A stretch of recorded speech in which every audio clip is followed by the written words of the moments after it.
High বন্ধু, এই যে আমাদের সেদন চাটনি, এটা চিকেন ষাটের চাটনি।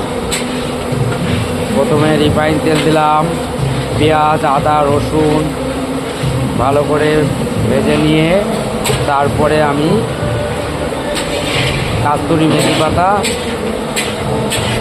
আর কিষান ম্যাগি টমেটো সস আর red chilli sauce, Capsico sauce আর হট গার্লিক সস দিয়ে চাটনিটা করলাম। এর মধ্যে লবণ মিষ্টি রেড চিলি পাউডার দিয়ে ভালো করে টেস্ট করে আমরা লাগাবো, টক ঝাল মিষ্টি।